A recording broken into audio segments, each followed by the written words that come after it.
War day. Go get that stuff done. It's a new week. Woo. So, today I want to talk about something I've been researching for a white paper I'm writing on why sexual harassment training doesn't work.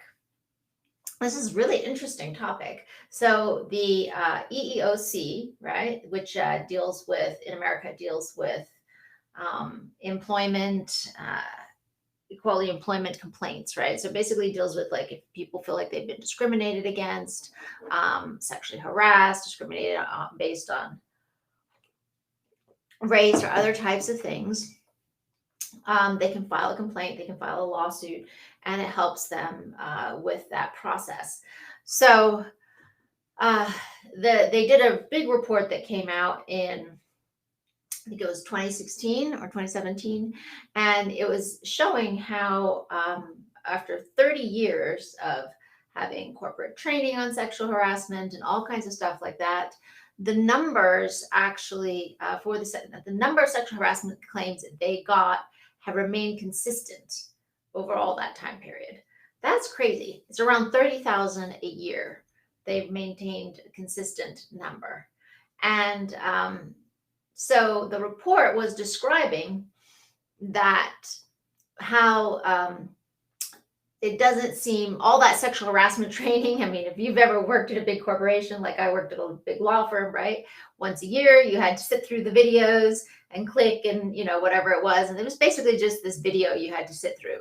And it was always these really strange, kind of uncomfortable scenarios, right, where you're like looking at it going, what's happening here, right? Sometimes it was super obvious, but other times it was just they didn't give you any principles behind it.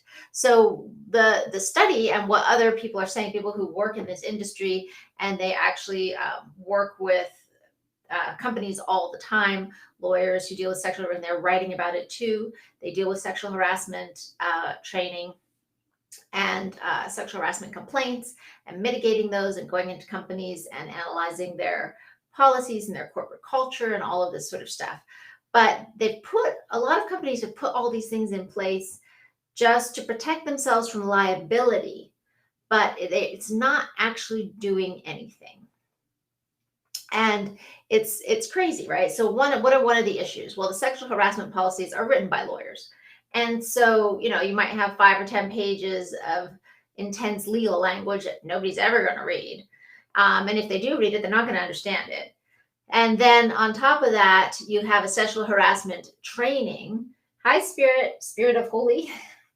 You have a sexual harassment training, and this training, it really is focused on what they need to know to protect themselves from liability. So it's following the regulation. So what does it do? It shows some strange scenarios.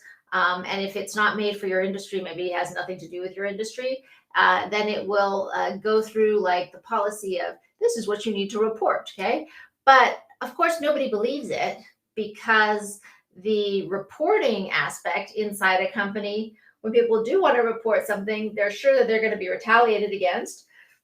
And this is not an unfounded assumption because 75% of people who report do get retaliated against, right? So it's crazy. So of course, the issue is that it's like the things that they're putting in place aren't addressing the underlying core issue. And even worse, they have found that certain types of sexual harassment and anti-discrimination training, like those videos that they do, basically, when they do those videos, it actually makes people who were inclined to, in that behavior, they were inclined to be sexually harassing or discriminatory or racist. It actually, they actually found a slight increase. When they do studies, they found a slight increase in that tendency in the people who watch it who were inclined towards that, right? It makes them resentful. It makes them angry.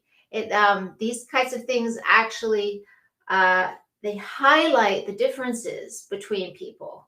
They highlight the differences, and then people feel upset. Like, well, why should I have to deal with this? Like, why is this person being so sensitive? Or they feel afraid, Well, now I don't know what to do. Now I don't know how to speak to this woman, or I don't know how to speak to my colleague who's, African American. I don't want to say the wrong thing. And then that fear makes them angry, right? The fear makes them uncomfortable, and that makes them angry. And they feel like, I shouldn't have to feel like this in my workplace. I shouldn't have to be so worried about what I'm going to say, that I'm going to get in trouble, that I'm going to hurt someone's feelings, that I'm going to get a lawsuit.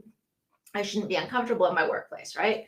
So for people who, and which of course this is, the issue is not like, of course, like, they should, we could say, well, they should feel that way. And all the other people are feeling uncomfortable because they're, spouting off stuff that is, discriminatory or sexist or whatever, which is true.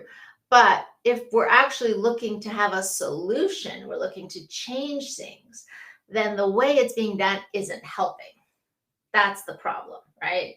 The way it's being done, the way sexual harassment training or anti-discrimination training is happening in these like little videos made by lawyers with these weird scenarios, and you have to tick the button and you have to click, to answer a multiple choice question at the end or whatever. It just doesn't really help. It seems to make it worse in some cases. It makes people more uncomfortable, sometimes more confused. And I know, because I was confused watching some of these videos when, as a lawyer, as like a junior lawyer. So what can we do about that?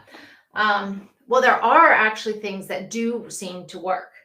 And some of the stuff that works is doing live trainings, bringing in real life examples, doing live trainings with people they know, their colleagues, kind of as actors, helping people to empathize by using a scenario that uses somebody that they're close to, describing a scenario using, well, what if this happened to your mother or your sister or your wife, right? That actually does help people connect to it in a different way. And making sure that the things that are the scenarios that are used are ones that they actually relate to, right? So instead of just ticking a corporate box, that's something that does seem to actually help, right? And when I say help, it means it makes people who are inclined to do that maybe take a step back and rethink their position, rethink how that they're thinking about this, right? And the other thing that happens is that people who are not like in the traditional training, right? People who are inclined to do it, it seems to make it worse, a little bit worse. It makes them more resentful about it. And the people who are not inclined to do it, who would never even think about doing it, it also, it doesn't help them either, right? Because it maybe makes them even more sensitive or more scared or more afraid of talking to their colleagues. So, what is another one of the things that they found in this study, and since then in other like papers and stuff that's being written about this, is sometimes doing a training that doesn't focus on that exactly, right? It's not the legally required legalese that we have to use to talk about it, but it's something that talks about civility training, or really moral ethical training, basically. That seems to help in a better way, right? Because we're not focusing our attention on the differences. In that sense, we're focusing our attention on what should be the standard across the board for all of us. So that's a huge difference. When I'm saying I'm focusing on this is the standard across the board for all of us, right? I'm focusing on this. This is not just about women. This is about men. Everybody should be treated in this same way. See, everyone should be treated with respect. Everyone should have their property rights respected in their body, their creations respected, their intellectual property. All of that is the same for everyone. When you focus on something like that, that is the same, then no one group feels called out or vilified or called to the carpet, which has a tendency to make those people who feel that way more resentful and more likely to act out. So when you're looking at we're all the same here, this is how everyone should be treated. You want to be treated like this. The women should be treated like this as well. You want to be respected in this way. We all need to be respected in the same way, right? But what some of this stuff does is it calls out attention to the differences differences of, the fact that you're a woman and so you need to have it like this, or the differences between the fact that, well, you're of a certain ethnicity, so we can't talk to you like this, but it's fine to talk to everybody else like this, right? So then you're creating this separation, you're creating this difference, versus creating a standard that's not focused just on sexual harassment. If you follow these principles, as they apply to everything in your life, you're not going to be sexually harassing. You're just not going to do it, because that would be against the fundamental principles. But you don't just have to focus on that one thing. And that blows it up in people's minds and makes it, and for people who have an issue with it, can make it more of an issue, right? The other thing is getting to the core of why they do it. This framework gets to the core of the underlying belief. It's not just a Band-Aid on the top. What do I mean by that? When we have a Band-Aid on the top, we're just saying, okay, we understand that you're a bad person and that you're a sexual harasser, but we're going to give you a set of rules of stuff you can't touch. You can't touch a woman here, but you could touch her here. You can touch her elbow, but don't touch anything too close. You can't touch her shoulders because that's too close to her breasts, right? You can't touch her butt, but you can touch this. And, like you can touch her hand. Like, so they have all of these like weird nitpicking little rules, which actually would just teach a sexual harasser how to do it without getting caught. So, right? Or, what can I say that can skirt that line and still like make that woman uncomfortable, still do what I'm trying to do, but not, but she can't really report me for it, right? She can't get me in trouble for it. See? Sometimes by doing this type of training, you're actually teaching them, which is why the term like sexual harassment training, right? It's a terrible term, because you actually think about it in the literal term, it's like teaching somebody how to sexually harass, right? Sexual harassment training. That's what it sounds like. So, what we want is prevention. What we want is prevention. And prevention comes from changing and understanding what are the core false ideas or false beliefs that a person has developed, perhaps from their upbringing, their culture, their peer group, whatever it is, that these kind of things are okay. What are those core false beliefs, and how do we address those? Because if we can address those, if we can bring those to light and show that person that this is logically wrong and a fallacy, then that can change that behavior from the inside. That changes the motivation for that behavior, versus just coming to them and saying, on the outside, we know you're a bad person. Just don't do this, this, and this, and then we can't like get you, right? But if you do this, this, and this, then, we can't do anything about it. That's the issue, right? Instead of changing the core belief that is creating that bad behavior. And that core belief can come from a sense that women are somehow lesser than men, right? That men are more powerful, stronger, smarter, above a woman in some way, that they, get to exercise privileges, that they have privileges over a woman's body, right? Which is the same thing as saying she doesn't have a full property right in her own body. I have a right to touch it. I have a right to access that property, right? So for men in particular, they really understand the concept of property and property rights and ownership. That's something that's very clear to them in their own mind when they think about their own stuff, right? So that is a way to express it to them in language that they understand and that they can get and that they can feel viscerally. It's not just like, oh, they're whining or oh, they're complaining. You're like, oh no, I get it. Property, my car, right? My house, my wallet. I understand that. See? So teaching somebody in a language that they understand allows them to make that shift. It allows them to, when you get an understanding of something, you can't unsee it. See? When you truly get something and you recognize it as true, you can't unsee that. So then that has to begin to work on you to shift your behavior. That's the key. Now, of course, some people may be just a bad person and they really don't care about morals or ethics.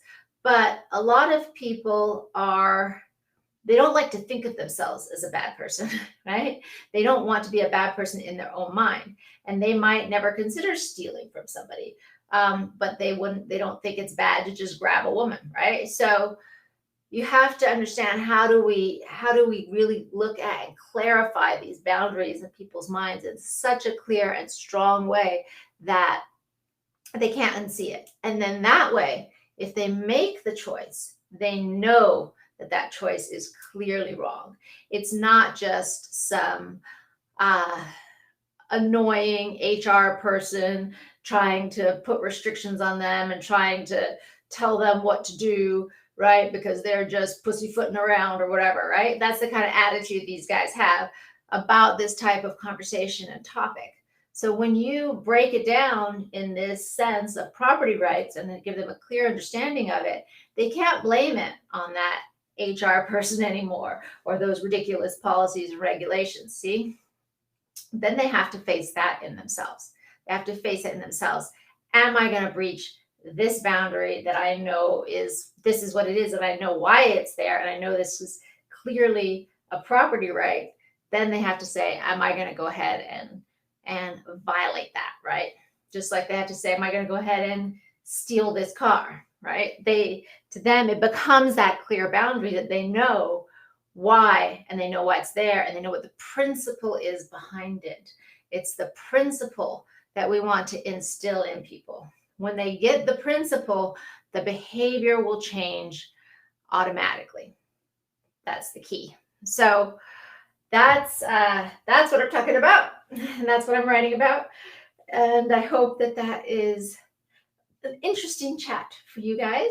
I hope you have a great Tuesday. Get in there and rock it this week.